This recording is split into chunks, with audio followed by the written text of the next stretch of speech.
the most appropriate theory from my side with my experience, I can say that it was a human error. What I see that pilot had some trouble with powering it to lift. या तो manufacture जो है manufacturing defect हो कोई बहुत बड़ा. As I can see from the video that the flap setting was up. One of the pilot, instead of putting the landing gear up, must have put the flaps up.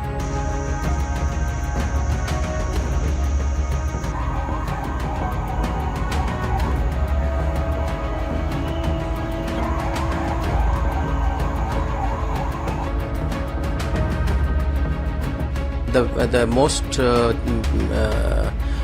appropriate theory from my side with my experience, I can say that it was a human error. What I see that, and which I could be completely wrong, but what I see is a human error, because both the engine was in full power when it took off, and within 3 kilometers it's fell from the sky, which is unheard of. And as I can see from the video that the flap setting was up, and the undercarriage, which is the wheel, that was down. So when we take off within say 10 to 50 feet above the ground, when we have positive rate of climb, we immediately take the undercarriage up, which is the wheel up. And in this case, you could see the undercarriage was, although this aircraft has gone 425 feet above the ground, still it was not there, which is very surprising that how it has happened.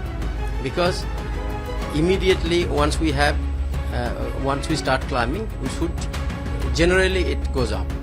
At the same time, the flap setting, which should be down, which should be in configuration of climbing, which was what I can see from the video, it was not there.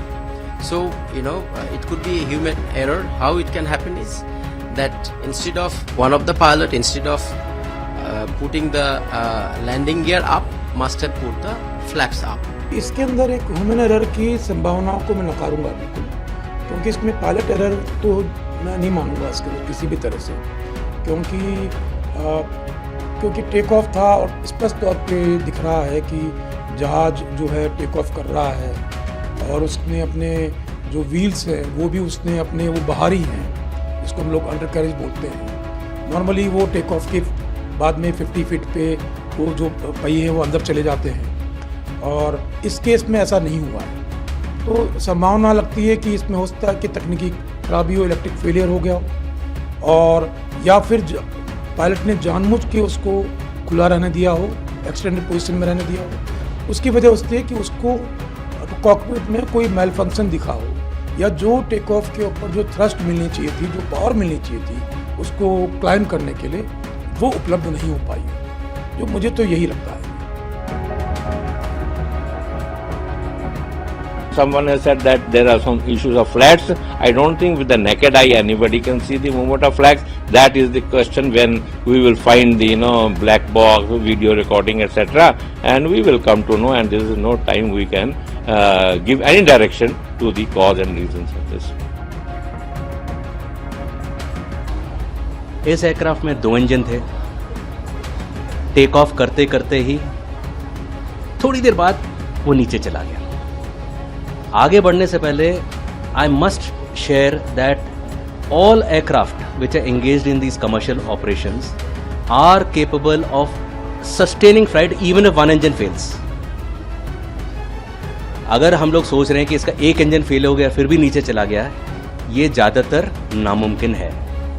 It should have been able to continue the flight. अगर ये नहीं हो पाया है, इसका कारण अभी तो exact I will not be able to tell. We have to wait till the FDR Flight Data Recorder is retrieved, जहाँ से सारे इंजन के पैरामीटर्स क्या हो रहा था एयरक्राफ्ट में वो सारा डेटा मिलेगा.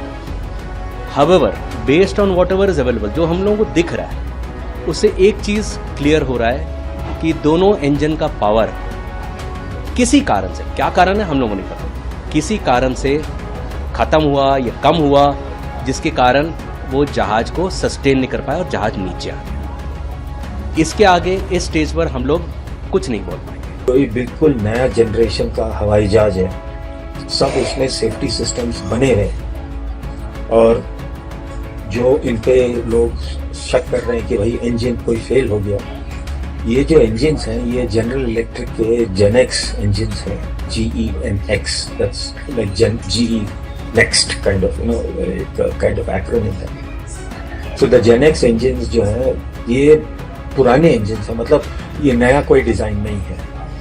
नया GE90 जो इंजन्स हैं सालों से, सदियों से सारे 777s पे लगे आ रहे हैं। जो नया वर्जन है 747 का, 747-8, उस पे भी फिट किए गए हैं और बहुत रिलायबल इंजन्स।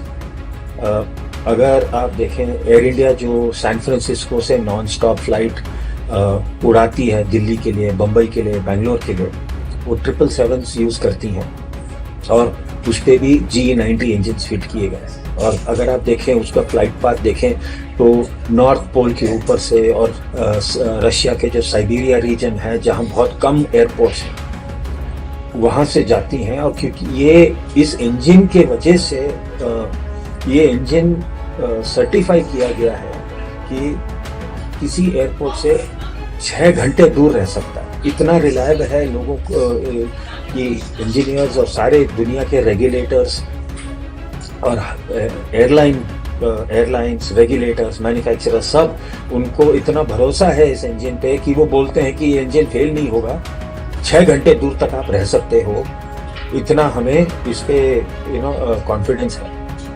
तो थोड़ा सा ये 787 का पहला एक्सीडेंट है जहां मतलब मृत्यु हुई है और हवाई जहाज को, जैसे एविएशन टर्मिनोलॉजी में बोलते हैं हल लॉस, तो हवाई जहाज को अभी भी जैसे समुद्र के जहाज को बोलते हैं, तो जहाज का हल जो होता है, जो बॉडी होती है, so it is the first हल लॉस ऑफ अ 787। दुनिया की नजर रहेगी इस एक्सीडेंट पे। People say that it could be bird strike also. Yes, it could be, but again I had said on another channel also, since there is no visibility of bird flocks and we can rule that also. कल जो दुर्घटना हुई है, जो air crash हुआ है, उसमें प्रथम दृष्टया जो है वो यही प्रतीत होता है कि इसमें कोई तकनीकी खामी हुई है। वो दोनों तरह से हो सकती है, या तो मैन्युफैक्चर जो है, मैन्युफैक्चरिंग डिफेक्ट हो कोई बहुत बड़ा, क्योंकि पहले भी ऐसा सुना गया है कि जो बोइंग के इंजीनियर्स थे उन्होंने ये दावा किया था कि आपका जो गुणवत्ता है, क्वालिटी कंट्रोल जो है, उसमें खामी है बोइंग के अंदर। और उसकी वजह से 2013 में जो बोइंग कंपनी ने है, बोइंग कंपनी की जो मेंटेनेंस हैं या जो इनके जो जहाज़ का प्रोडक्शन हो रहा था, उसको FAA ने, जो अमेरिका की जो नियामक है, रेगुलेटरी अथॉरिटी है, उसने इनके सभी जहाज़ों को ग्राउंड कर दिया था। तो अब ये तो एक जांच का विषय है कि ये कोई मेंटेनेंस में खामी रही है या तकनीकी तौर पे जहाज़ के मैन्युफैक्चरिंग में कोई बहुत बड़ा डिफेक्ट था। One of the video clearly show that flight has taken off and flight is trying to take off, but because the pose of the flight is to take off, but the flight is not being able to lift. That shows that the pilot had some trouble with powering it to lift. So power issue is one of the issue.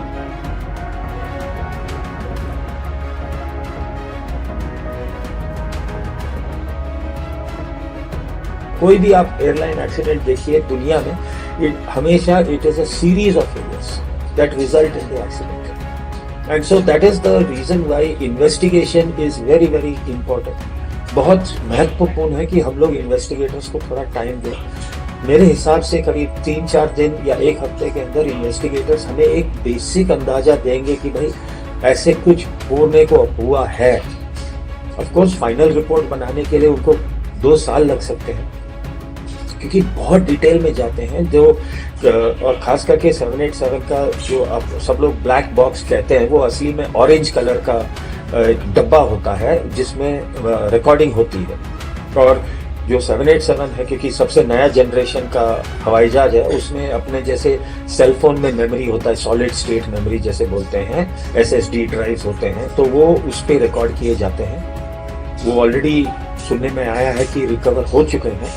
देखते हैं कि अगर वो आग में थोड़ा सा damage हो गए हैं तो फिर अमेरिका जाएंगे, जहां स्पेशलाइज्ड इक्विपमेंट उसमें से डेटा निकालेगा। तो एक तो कॉकपिट वॉइस रिकॉर्डर होता है जिससे सारा आवाज कॉकपिट में रिकॉर्ड होता है, और दूसरा है DFDR, digital flight data recorder, जो हजारों पैरामीटर हर सेकंड मापते रहता है। तो उससे इन्वेस्टिगेटर बाकायदा पूरा हवाई जहाज का सिमुलेशन कर सकते हैं कि एग्जैक्टली हर आइटम में क्या हुआ, किस कहाँ क्या क्या हुआ, लिटरली पूरा हवाई जहाज को रिक्रिएट करेंगे कि हुआ क्या, और वो उसके कारण, इस एक्सीडेंट का कारण, या जो जो पॉइंट्स ऑफ फेलियर हुए हैं और जिससे ये एक्सीडेंट हुआ है, सब वो बाहर आएगा। क्योंकि दुनिया का नजर है इस एक्सीडेंट पे, ये पहला एक्सीडेंट है इस हवाई जहाज का, तो लोग सारी दुनिया जानना चाहेगी कि क्यों।